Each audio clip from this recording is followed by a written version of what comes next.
Hi, everybody, and welcome to today's February Prep webinar. My name is Dawn Reinhardt-Wood, and I'm joined by my colleague Jennifer Sperduto from Rutgers Department of Psychiatric Rehabilitation and Counseling Professions and the Institute for Inpatient Psychiatric Rehabilitation. And today we're going to be talking about tools for moving on and preparing for community living. This presentation is sponsored by the New Jersey Department of Health, New Jersey Department of Human Services, and Rutgers Institute for Inpatient Psychiatric Rehabilitation. We welcome you.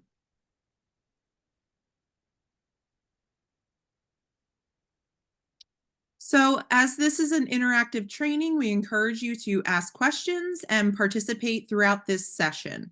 A recording of this webinar will be available after the presentation on the Rutgers IIPR website, which is listed below, and Jennifer has also posted it in the chat.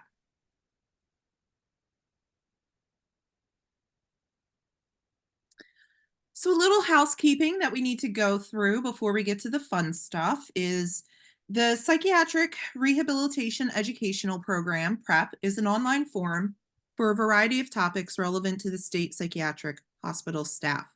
While Rutgers and DMHAS are co-sponsors of this program, the PrEP webinars are peer presented, and as such, content is independently developed by the presenter each month. And yes, we do try to put as many letters, acronyms, things like that into our presentations as possible, just to tongue tie ourselves. The views and opinions expressed in this program are those of the speakers and do not necessarily represent or reflect the views or positions of any entities they represent.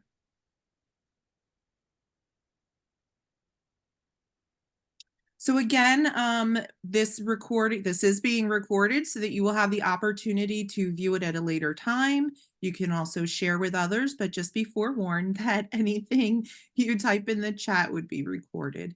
Not that we're going to have a problem.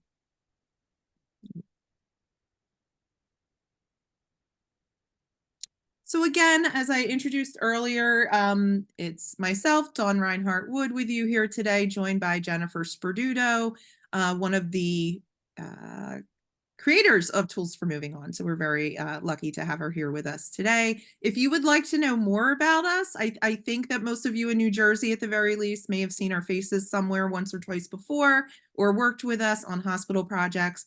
But if you would like to learn more or are outside New Jersey and have no idea who we are, you could feel free to go to our Rutgers IIPR website for more information.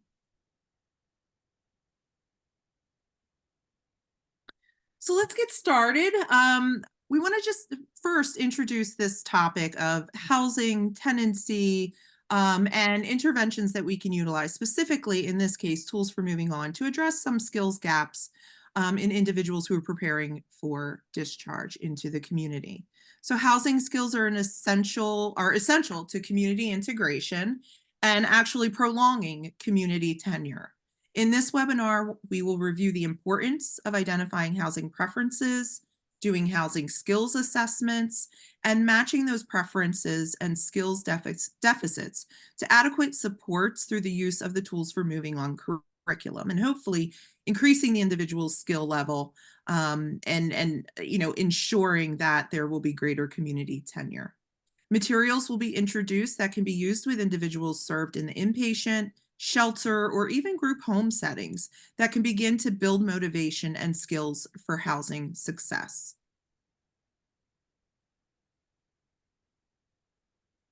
So by the end of this training, we hope that you'll be able to understand the housing first model, which we're going to look at initially to kind of set the stage for, why we need to talk about developing housing skills, assessing housing skills, and identifying housing preferences.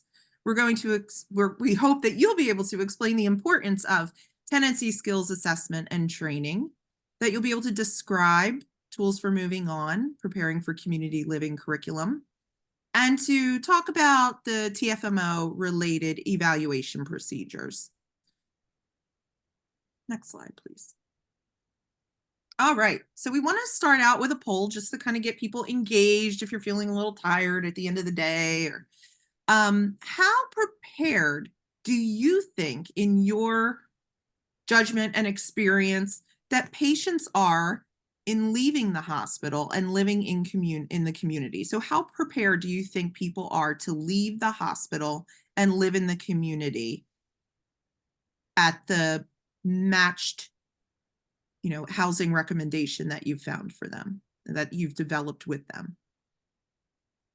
So I'm trying. Hold on a that's second. okay. No, there we go. So a poll just I popped can't up. find my button. This is this is not scientific at all, so please don't think it is. We just kind of want to find out from you, people who are working with individuals with severe mental illnesses who are likely to be hospitalized. How prepared do you think that they are for community living? So there's, in your experience, residents discharged from the hospital system are either fully prepared to live in the community, somewhat prepared, not very prepared, or not at all prepared. And if you don't see the poll, you can just post your answer in the chat. So these are the results so far. Okay. All right, so it looks like at this point, most folks think that that patients are somewhere in the middle, right? So they're somewhere around not very to somewhat prepared, and that's where over 90% of individuals responded. Okay, thank you. And so if you, depending on what you answered, which choice you selected, what are some of the things maybe that you think people aren't learning or people need in terms of skills building, that if you're seeing any trends, anything like that, because that also helps us additionally with preparing additional curriculum for individuals. But what are some of those barriers that maybe you're seeing or that you're hearing when people come back to the hospital? Feel free to throw that in the chat box. So one of the things Tom said, hi Tom, depends on existing, so pre-hospital skill set. I think that that's a great observation, right? So what was the person's baseline and what was their experience in living in the community or wherever they were living? Was it, with friends or family? Was it in a group home setting? Was it a transfer from another facility, right? So what were those pre-hospitalization baselines? Okay, so we're seeing a lot pour into the chat.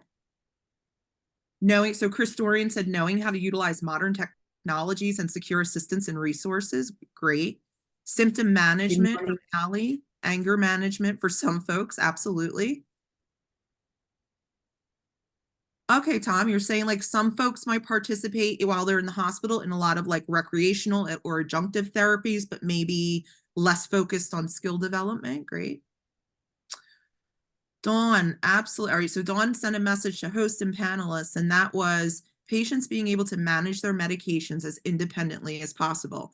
So as someone who used to direct a couple of supportive housing programs in Burlington County, I can tell you that that was one of our major struggles, especially for individuals. And then you have individuals who are on things like, diabetes management. And so they need to test blood sugar and things like that. So that area can become complicated. Okay. All right, and we're seeing independent living skills, absolutely, money management, food prep, shopping, keeping a schedule, lacking in advocacy skills. Thank you, thank you. These are some great responses. So thank you for participating in that poll. We appreciate it. Just kind of wanted to get people thinking of where there could be some skills deficits or what they've seen with individuals maybe returning to the hospital. And so there's this guy named Zembaris, and he devised what is called the housing first model. Some of you may have heard about this. If you've, I think I did 1 or 2 webinars before about housing first and discharge planning. And if you've worked in supportive housing, this may be familiar to you, but the housing first model is an evidence-based model of housing provision that offers immediate access to housing and support services without preconditions, so it's voluntary, and has a growing body of evidence to document its effectiveness at ending homelessness and secondarily also reducing hospital rehospitalization rates and jail recidivism as well. Next slide, please.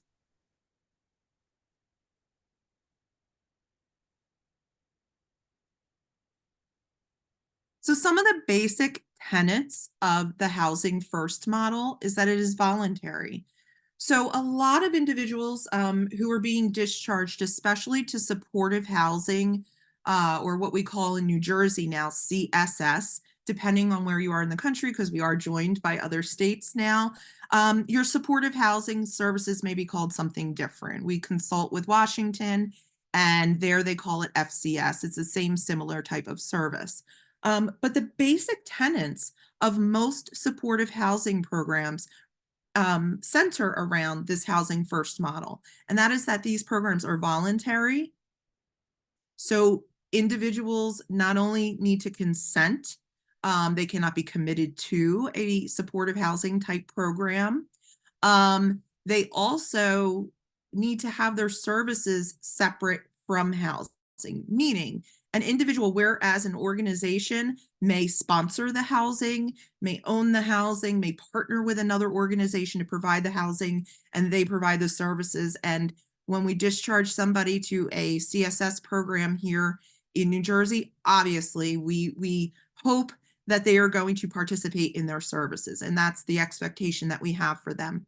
Under Housing First model, though, the tenet is that individuals can refuse services and continue to remain in their housing. So this also follows along a harm reduction model, right? Where individuals may be welcomed into services prior to completely stopping addictive substances, and or in some programs refusing to take medications may not be a no-go for participation in a program. So following this harm reduction model, we want to meet people where they're at, and the Housing First model follows this. Also, that the housing is safe and affordable. So very specifically, when we're talking about safe and affordable housing in the Housing First model, that centers around the use of other assistance like rental subsidies, rental vouchers, and other kind of like schemes, housing schemes. And I don't mean that in a negative way. I'm using the British term schemes, but like housing schemes or formulas to help people who are surviving and living on government assistance like SSI, SSD, which is very limited income, to help free up a greater portion of their income for their living expenses. And obviously, while people are in supportive housing or any housing, we want to work towards greater financial independence for them as well. So those are the basic tenets of the Housing First model, and they're essentially the tenets that the majority of supportive housing, permanent supportive housing programs follow in New Jersey and elsewhere. Next slide. And I'm sorry if I'm getting a little froggy. I'm losing my voice a little bit here. I was working in a very dusty office yesterday, right, Jen? So let's talk about some of the related Housing First outcomes. So some of what research tells us is that if Housing First services like supportive housing and other housing related services are offered within the first year post discharge. So obviously, when in New Jersey we're discharging individuals from the state psychiatric hospital, typically they're entering directly into another housing provider's program. Sometimes that doesn't necessarily happen. But what the research tells us is that if that intervention is offered in the first year post-discharge, that we see an improved quality of life, advanced psychiatric recovery, a reduction in the number and intensity of psychiatric crisis events, and a reduction of service utilization. So a reduction in even the frequency that their case managers, service workers, and service utilization through the larger system of care, mental health care, there's a reduction in that service utilization. So, along with the Housing First services, typically these programs provide psychiatric rehabilitative treatment interventions within the individual's environment of choice. So whether that is in their home, whether that might be at their place of work, at a local library, at a park, we try to be flexible, meet people where they're at, and provide interventions that increase social connectedness and the ability to manage and self-manage their physical and mental health. So these are the results that are seen at approximately 24 months. Next slide, please. And let's talk about this. And I wonder how many of you struggle with this. This kind of balance of allowing an individual to have the dignity of risk, meaning having the ability to take a risk and the opportunity or the right to fail, as all human beings have, balanced with you as a professional, your duty of care, right? You cannot discharge to someone to a housing arrangement that is not appropriate for their needs, right? And maybe some of their skills deficits. And so balancing this duty of risk, or I'm sorry, duty of care and dignity of risk can be a struggle. One of the ways that we can do this in preparing individuals for discharge and tenancy, community tenancy, is to utilize these housing preparedness and skills assessment related materials to kind of get to know where their skill sets are early on, as early on as possible, so that we can know how we can work to develop those skill sets and meet as many of their housing preferences as possible within, a real kind of like finite pool of resources. Okay. And so if anybody has ever kind of struggled with that dignity of risk and duty of care, feel free to, explain your situation or scenario there and how you balanced it. So we're going to transition now into looking at tools for moving on as an intervention for preparing people for discharge and community tenure. And so some of the things that we really need to do when we're looking at individuals who are in our hospital systems or within our systems of care who are preparing to do anything, right? So this may be that the individual tells you that they want to work, or they want to increase or expand their social circle, or they want to work on, I saw somebody, mentioned earlier, anger management skills, right? They might want to work on a coping skill, or they may be preparing for housing. They may be preparing for discharge. So we need to start skills assessment with finding out what are the skills that the individual already has. So as Tom had mentioned earlier in the chat, what could they do, did they do before they were hospitalized, and what can they do now? We also know that there is an iatrogenic effect. I'm going to impress Tom with that word because that's one of his favorite words. An iatrogenic effect to being in an institution long-term, whether that be a hospital or other long-term facility like a correctional facility or developmental center. And that is, there are some negative effects to long-term hospitalization. And so one of those is some skills atrophy, right? And so we need to find out where the person was at baseline. Do they have experience living on their own or doing whatever said skill they're trying to develop? And where are they at now? So what are the skills that they need, right? If we're talking about an individual who has never lived on their own, we're talking about a whole slew of skill sets, right? So personal safety, activities of daily living, maybe others had mentioned self-management of physical and mental health conditions. So these are a lot of the skills that many of our people have to work on, in the hospitals in developing. So finding out what they are and what supports, may be needed and what training may be needed in order to bolster those skill sets. And then sometimes there are just skills that need to be refreshed because, again, think about the individual who may have been living on their own or may have been living with friends and family and had an adequate, ability to kind of, manage their ADLs and their independent, IADLs, but maybe because they've been in the hospital for some time, or, maybe have experienced some consequences of their psychiatric symptoms. Maybe they need to refresh or adapt how they accomplish certain tasks and what skills that they're going to use. Okay. And the three things that we focus on in the tools for moving on curriculum is number one, knowledge. So what is the knowledge that the person has about the type of housing that's even available in our state? For New Jersey, we outline just about all of the types of housing levels that an individual could be discharged to. We look at the skills, so skills assessment and working on bolstering those skills, and also the abilities that the individual, inherently has and may be able to build upon. Okay, next slide, please. Okay, I'm going to hand it over to Jen. It's my turn. Hi, everybody. I want to tell you a little bit about one of the ways that we do those skills assessments. And one of them, one tool that we can use is the Tools for Moving On program. And for those of you in the New Jersey hospitals, you may be familiar with this. You may have seen this before. You may have actually done the program. But I want to tell you a little bit about where it came from.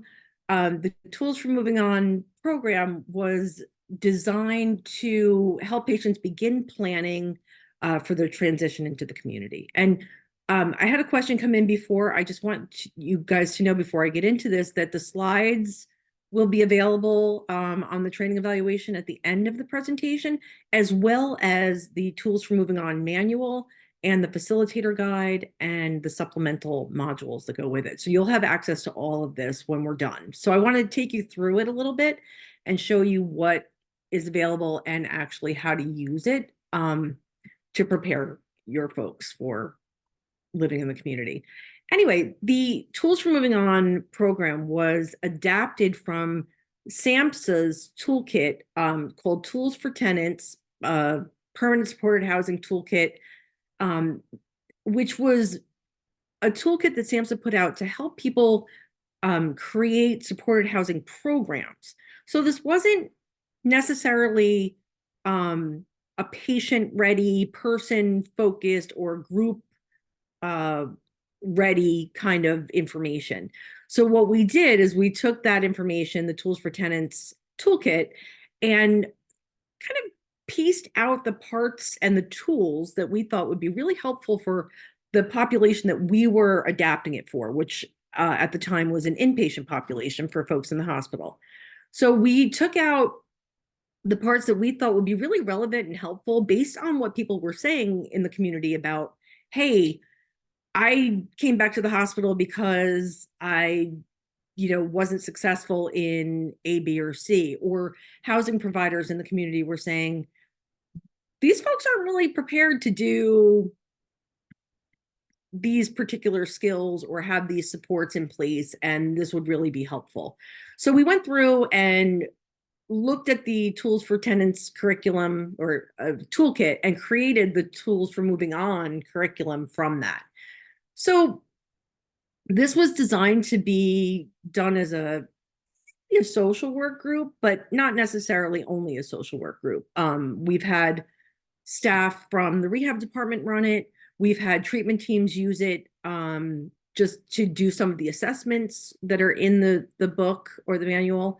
If the group is going from start to finish, it might take about 4-ish months to complete, going at the pace of your group, of course, and how many people you have in the group and how thoroughly you go through the information.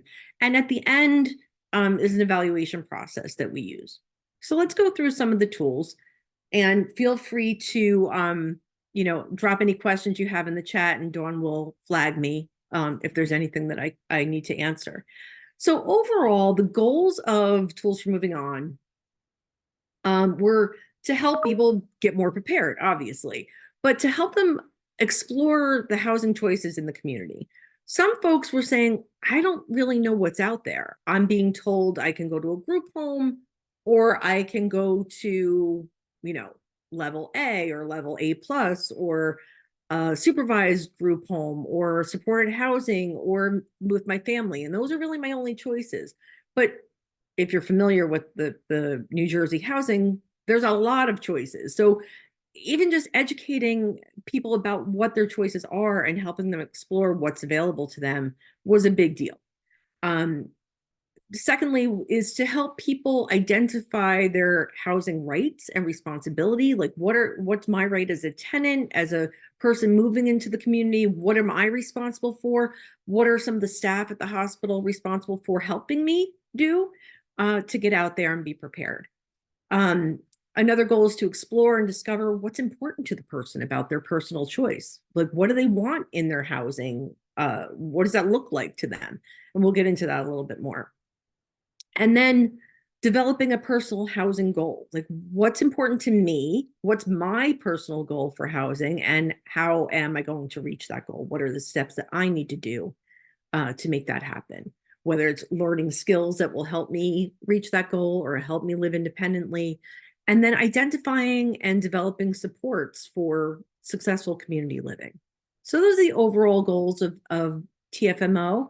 So I want to talk a little bit about the housing choices, and that the first part of that is to really provide a broad overview of the levels of housing in the state that are offered. Describe the components for applying for housing in the hospital, identifying the rights and responsibilities, like I mentioned, and introducing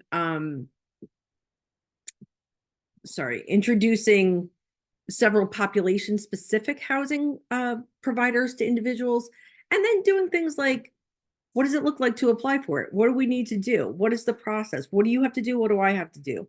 And then role-playing a housing interview is always really important, because some people never had the opportunity to do that. So going through the timeline, understanding the process, it's not just, when the person has a say in the process or is part of the process, they're a little bit more invested, right? And it's not just like, okay, social worker or treatment team, you go do what you need to do and find me a house. It's much more successful. Sorry. It's much more successful if the person has an investment in the process and is an involved participant, just like in any other part of their treatment. We want them to be involved in that. So these are just some little snippets I'm going to show you of what's actually in the manual, just so you can see the variety of different activities. So the manual not only has information, but it also has interactive, experiential activities, discussion questions, checklists, role plays, things that you can do in your group with the people, with the participants, to engage with the material. So this is just one piece of that first tool that's about how can staff help you? Like, what are your responsibilities? What are staff responsibilities? So this is some information that we provide in the manual to help people understand what their role is in the process of finding housing. And then this is another activity that we do in Tool 1, and it's where the facilitator brings in several different kinds of brochures or information about housing providers in the community. Because again, we've learned that people don't know what's out there. If they're not familiar with all that's available, then they're only knowing what they're told, right? That this is your choice or this is your choice. It's your family or a group home.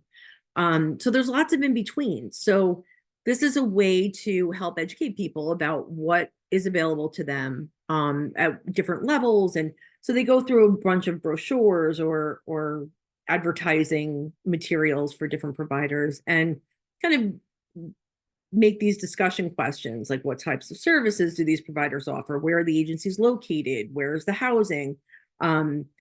And what other information did you get from looking through these brochures and information? Just to get it on people's radar, because we really, we assume that people know what's out there, right? That they know what's available, and that's just not true. It's not. So we have to let people know what their options are. Role playing a housing interview, practicing some questions and answers and letting people do it in a safe place in the environment of their group, and then practice their answers to what some of the questions might be when they go on their interview. So that's Tool 1. Tool 2 is about housing preferences. So we want to help people explore what their likes and dislikes and interests are, to discover and identify their personal housing preferences and prioritize personal choices so that they can develop a personal housing goal. So before I get into that, I want to ask you guys, what is this darn computer? what are some of your housing preferences? So when you are like, think about the place that you live now, or the place that you're looking to live, or the last time that you looked for a place to live, what were the things that were important to you? And feel free to drop them in the chat. Was it things like being close to family and friends? Was it living in a country park-like serene kind of environment? Was it being close to work or being close to public transportation? Or was it, in like a city kind of area where you could walk to everything, or there was a downtown, or, a store on the corner or something like that? Was it a place that had lots of activities? Like, what were the things that you were looking for? Or even just in your actual physical home, were you looking for something that had a garage for storage, or um, a fireplace? What were the things that were important to you? So I'm seeing a local safe park close to a food store, safe, quiet, safe with my lady. So Oh, Tom just wanted to be safe Tom, with. Okay. What gentlemen. else? What were some of the things that were important to you? And some of them, as you think about what's important to you for housing, some of it's really important and some of it's negotiable, right? Some of it was like, no, I have to be within 30 minutes from work, or I have to be within walking distance to the local store or a coffee shop. Like that's a must. Or some things where you were able to compromise on, be like, well, I found the perfect house or apartment or condo, but it's not in the exact area that I want. So where are your things that you can compromise and negotiate on? So I folks, see oh, I'm near sorry. major highways. Sorry, Dawn. No, Access to a library, near water or safe outdoor area close to family. Seeing near major highways, no roommates. Good one. Yeah. Do you want to live with people? Do you not want to live with people? That is a big, big question. Um, and the other Accessibility. one, Jen, can I pop in just for Sure. one Go ahead. second? The other thing that Yep. we've asked in TFMO groups is if you have ever lived with someone, how did that go? Right? So we Yes. want to find out, like, how do people navigate those kinds of close social relationships? Yeah, definitely. I'm also seeing accessibility, safety regarding my interest, running outdoors and locations to work. Good. Central air. Yep. We all agree. Washer, dryer, not far from work. Yeah, like I need to be able to do my own laundry, or I need to be close to work. Someone said a country setting with neighbors not very close together, like a ranch style home. Great preference there too. Like, do you want one level? Do you care? Are you in need of some accessibility where you might have ambulatory issues and you might or use a wheelchair? Do you need any special kinds of accommodations where you need to be on a first floor and not have stairs or have an elevator, or like what does that look like? So there's lots of things that you can have preferences on. I see close to nearby stores and transportation. Yeah, and you know what? It's going to be different for everyone. And you're going to have those things that are the non-negotiables, and you're going to have things that you're able to compromise on. Need a lower level. Okay, yeah, that's a really important thing to think about. So we want to help people like explore that. So tools for moving on includes this it's called a housing checklist. And this is just one tiny little snippet. This checklist is pretty hefty. But it talks about those things like, where do you want to live? Do you want to live in a house, or is an apartment okay? Do you want to live by yourself, or are you okay with roommates? Would you like to live with a specific number of people, like just one, or do you want to really be around a lot of people? And would you share an apartment if you had your own room? Like, is that like what does that look like? What are your preferences? And so we ask patients to go through and identify their living preferences in different areas. So whether it's living arrangements, neighborhoods, support needs, activities, pets. This is an important exercise in creating a personal housing goal. Like, what's the most important thing to you? Like for me, like a pet, like I'm a dog person, like that would be a non-negotiable. Like if I couldn't have my dog, I wouldn't be moving to that particular place, right? So some things are negotiable, some aren't. So while it's important for a person to understand that they may not get everything that they want or everything that's on their preference list, it is important to have the discussion about those things that are really, really important to the person. And that can be really critical in their success in the community. If they're going to a place where they're not going to be very happy, or it's not, it is one of their non-negotiables that didn't happen, like maybe then they're not being set up for the right kind of success. So this process, this checklist could take several sessions depending on the amount of discussion. Like Dawn said, if you ask someone, I don't want to live with a roommate. Well, why not? What happened last time you had a roommate? Like, what did that look like? Or how did that go the last time you were in that situation? So it could take a couple different sessions. We found that group members are really into talking about their past experiences and what they've learned from that. And that's a really important process. And so at the end of that process, you want people to come up with like, what's your ideal? Like, what's your, like, if everything fell into place and you had all your preferences, all your preferences together, you like in one place, that would look like this. And then what would your second choice be? And then the three things that are way most important to me, like the absolute non-negotiables, or the maybe not non-negotiables, but these are the things that are really important to me.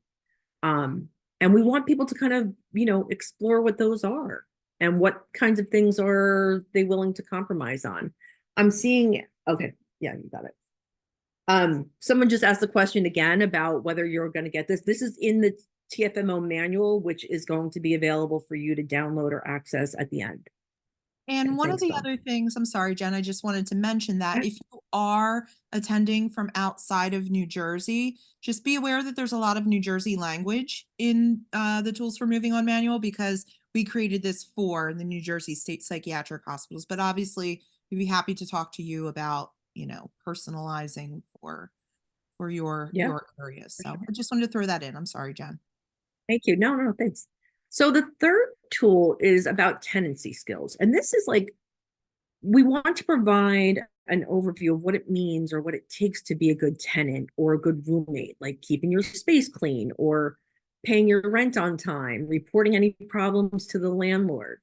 It could be exploring tenant and landlord responsibility, like discussing what a lease is and what are your responsibility as a tenant regarding maintenance issues, discussing personal safety in the community, and then learning to practice skills for communicating your needs to others. And one of the skills that or two of the skills that we talk about in TFMO that we practice a lot are things like making requests, like how do I ask someone for something without being demanding, or how do I ask my roommate to borrow something, or how do I say no when my roommate asks me for money or asks me to go do something I don't want to do? Like, how do I do that without, turning people off? So ways to live together, skills that you need to, those are two really big ones that come up a lot. So what does it mean to be a good tenant? What does it mean to be a good roommate and neighbor? How do we make requests of one another? How do you say no respectfully without, getting into a fight or doing something that would cause problems? And then having the opportunity to learn those skills and really practice them in the group so that they can utilize them outside of the group. This is another example of one of the activities that we do in this tool. And it's just a scenario, like if you were a landlord or a housing provider, what would you look like? What would you look for in a person that wanted to rent your home or rent your apartment? And so here's two scenarios that people can read, and then we can discuss like what makes one a good tenant or roommate, or what doesn't. So it's just another way to take the information that they're learning and apply it to a real life scenario.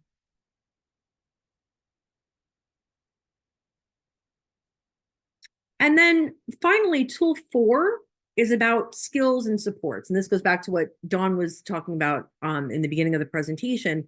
We want to know what skills people already have, what they need to learn, maybe because they've never learned them before. Maybe they haven't learned them because their illness set in at the time when people normally learn independent living skills, like late teens, early 20s, like when people are going to college. That's typically the onset of things like schizophrenia that get in the way of learning those independent living skills. So we want to assist people in identifying what skills are needed for living in the community, identifying what supports they already have, and developing a plan for them to get support and accessing resources that they need while in the community. So we want to identify the skills that they need, complete that housing skills checklist. Like, these are skills I have already. These are skills that I'm pretty good at. These are skills I need to learn, or these are skills I know, but I haven't used in a long time and I might need to refresh them. So and then identifying types of support that are needed for being successful living in the community, and then developing a plan to get that support. What does that look like? Where do I find it? What do I need? So tool 4 goes through all of that, identifying skills, identifying how to learn the skills, and then identifying what supports you have, what supports you need, and then figuring out where to get them. And then there's a community supports checklist. There's lots of checklists in TFMO, which is really great because, when we think about the checklist and all these things that we're doing in this group, it's not only for the patients or the person filling out the checklist and participating in the group to kind of learn, like, oh, hey, yeah, this is what I like, and this is what I would prefer, and these are the things that I do really well. These are the things that I could learn that didn't go so well last time I was out in the community. But it's also an opportunity for the staff or the treatment team working with the person to get to be on the same page with them, and to, help kind of focus their efforts and resources in terms of what the person needs and what the person needs to learn or get before they leave the hospital in order to be successful, and helping the person know where to find it out in the community to remain successful and increase their community tenure. Can I mention something here, Jen? Sure. One of the other things that I wanted to say as a former supportive housing provider is that, it's also really important and very valuable, I would say, for housing providers, for that receiving program, to know what those skills are and what the deficits are, so that they can also, organize their treatment interventions and supports to best support that individual. Right. That's a great point. Like, as a provider, you want to know, like, what the person is working on, what they need, how you can continue supporting them, helping them learn the skill, get the supports, whatever that looks like. So you want to know, on the other side, what people need. So this is, again, just a snippet of the housing checklist that is in the TFMO manual that you will have access to.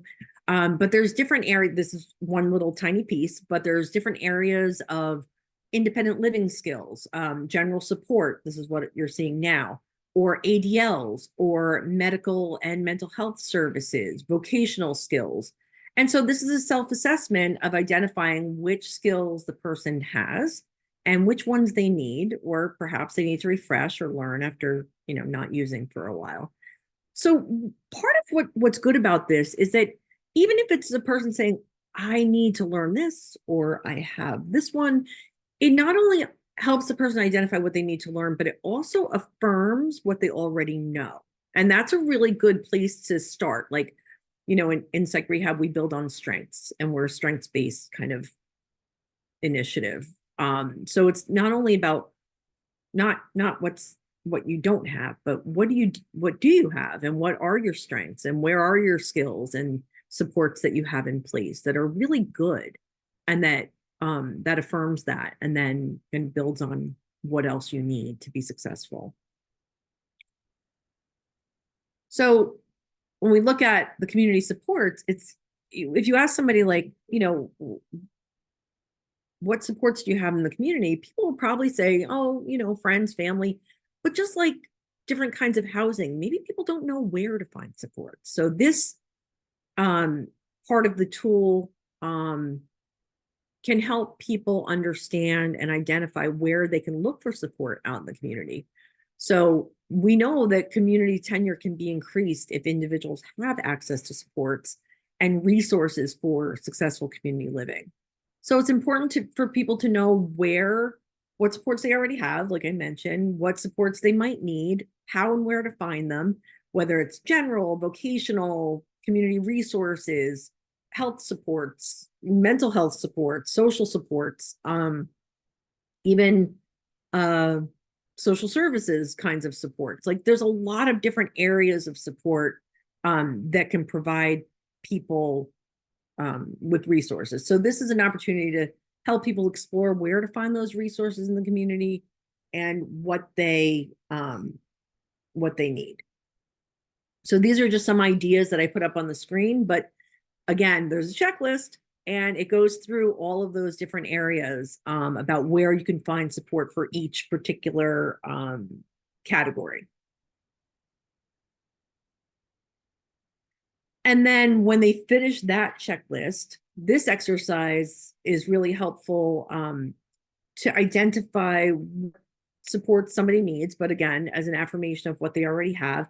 And it's helpful for individuals to be reminded of this. So it's like, what supports do you already have in your life right now? Like, who is your go-to? What are the places, things, people that you can go to for support? And what supports would help you in the future to keep your housing? And then, so we ask people to just, draw in their little circles of support around their person here, so that they can see what they already have and then what will be helpful for them. So just some other recommendations. If you're doing this group, we would recommend doing a group trip to a place in the community to visit different types of housing, maybe interview the residents there, experience a day in the community. Now, this is obviously for people who are in an inpatient setting, but even if you're working with someone out in the community and, you want them to see what else is available or what other kinds of housing might be open to them. And then we recommend having guest speakers come into the group if you're running this group, maybe having somebody with peer support services or housing providers from the community to come in and talk to your group. And we also asked ICMS to come in and talk about what people are looking for out in what housing providers are looking for and what makes people successful in the community. After the last round, or I won't say the last round, because after a few rounds of the group, when it first started, we did do an evaluation. And one part of the evaluation, which I'll go into the next slide, is about kind of doing like a focus group with the patients in the group, the participants in the group, and the facilitators to say, like, what was good, what did you want more of, what wasn't there that you needed. And overwhelmingly, the response that we got were things like financial wellness, budgeting, relationships, and community supports. So we added 3 supplemental modules on financial wellness, which includes budgeting, healthy relationships, including romantic relationships, and what that might look like in the community or in your housing or in a group home. Like, well, how does that work? And can it work? Yes, it can. But what does that look like in where, in the places that you're looking, and how to be successful in that area? And then community support services, like community supports and recovery, and what to look for in community supports. And then, as I mentioned, we do an evaluation after each round of groups. So first, we look at attendance, like how this can't be an effective program if you don't actually come to the group. So we want to look at, like, how much of TFMO did the person actually receive? How many doses or how many groups did they attend?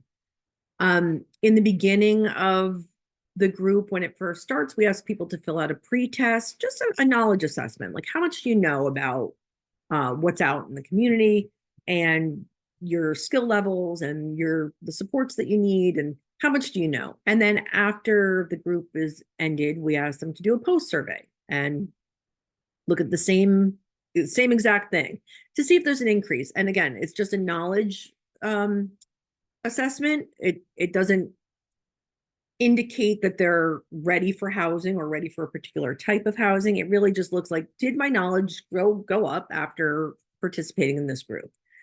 We ask that if there's any visits to a community housing provider, that those are tracked by the facilitator. At the end, like I mentioned, we do a focus group or a wrap-up session to get the qualitative responses. Like, we want to hear from you. What were some of the things in this group that you didn't get or that weren't here that you really feel like you could benefit from, or that you would like to see in a future group, or that you would like to learn about? And then any facilitator notes, input. So that's really important too. Like, especially because this was the Tools for Moving On program was adapted, like I mentioned earlier, from a much bigger kind of program. So we want, when we first started running the group, we wanted to know from the facilitators, like, how'd this go? Was this all the right kind of information? Was this looking at, the right kinds of stuff? And then finally, we did do some preliminary results on that knowledge increase, that pre-post survey. And we did find that there was some improved knowledge post-intervention.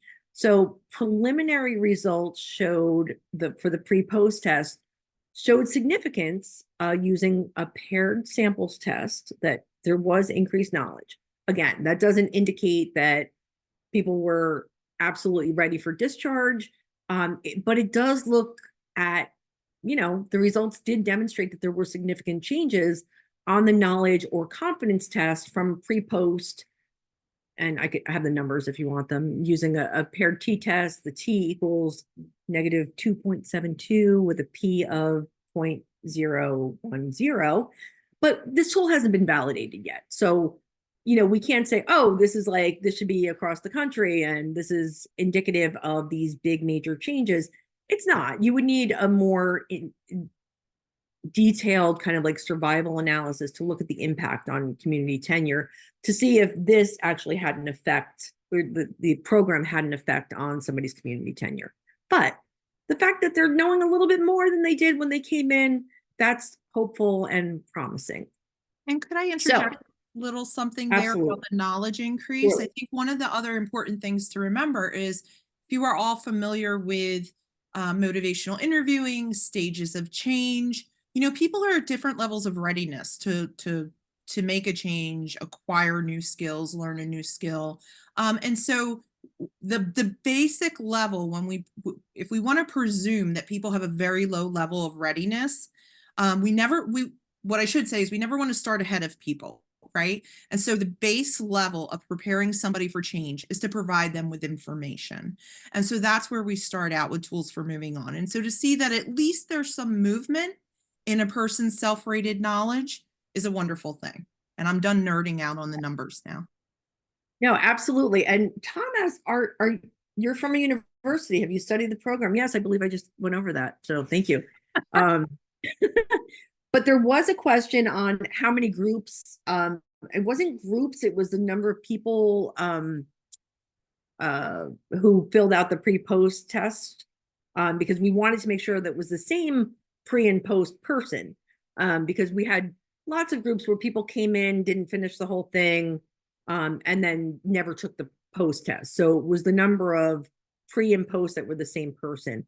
And I have that number somewhere under the screen that I can't get to at the moment, Shelley, but I can get that information for you. So, and while we're on the discussion part, we do have a few minutes for discussion, and I can certainly look up that number for you. Oh, Tom said it was a within subjects design, N equals 62. Thank you very much. So Tom, it seems like you know an awful lot about this study. I'm curious why you asked Jennifer that question. I know you're picking. He's being a nudge is why he's asking Jennifer that question. So what questions do you all have about Tools for Moving On or helping people prepare for community tenancy?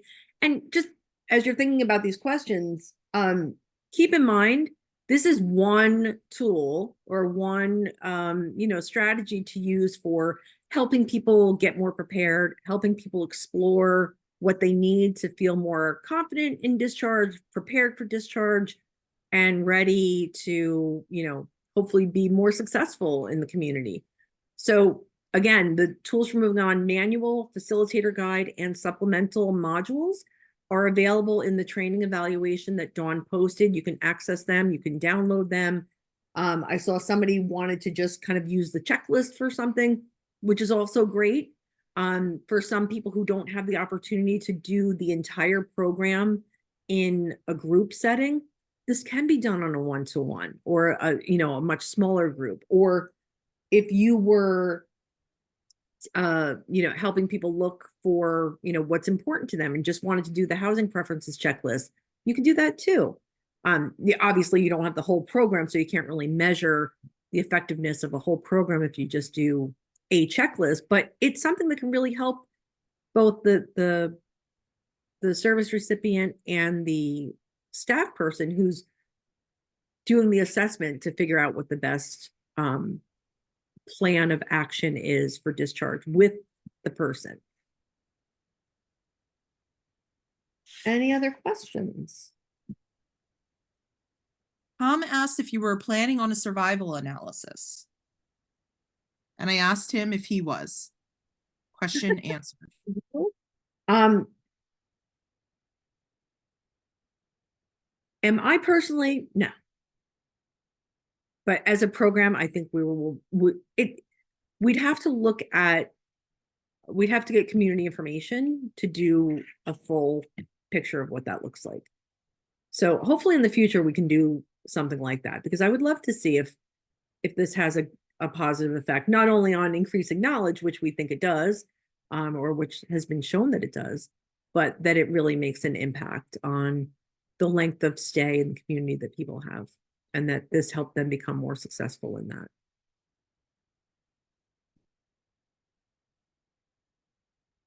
Again, the training evaluation that Dawn posted will have these handouts. And again, the facilitator guide for TFMO, the TFMO workbook or manual that the participants use, the supplemental modules, and it also has a, you can get a certificate of attendance for being here today. There was a question, I would like to utilize this program with my bilingual group. Can that be possible? I don't have it translated at this time, but that's definitely something that we could. Yeah, Marlene, are you in New Jersey? Yeah. Yes. Marlene's in New Jersey. So we can look into that, into seeing if we can get the manual translated into, yeah, is it Spanish? Just if you wanted to even email us, I'll drop I'll drop my email in the chat here. Right here too. Oh, there we go. So I was going to say, if there are any other languages, let us know. I just wanted to point out, if you look at the second to last reference here, we did write a paper on how we adapted the curriculum from the SAMHSA Tools for Tenants toolkit into this Tools for Moving On curriculum, specifically for the inpatient population. So if you're really super interested in the background, you can go read my paper. In the meantime, if you have any other questions, feel free to reach out to Dawn or myself. And if these are our emails, and if you need anything more for Tools for Moving On that you can't access from the manual or the facilitator guide, please reach out. We're very accessible. We'd love to help you out and see this being used in other places, and would love to hear about that. So thank you so much, everybody. It's 4 o'clock. Thank you for coming today. Be on the lookout for registration for next month, and next month's prep webinar is March 19th. So we will see you then. Take care, everyone.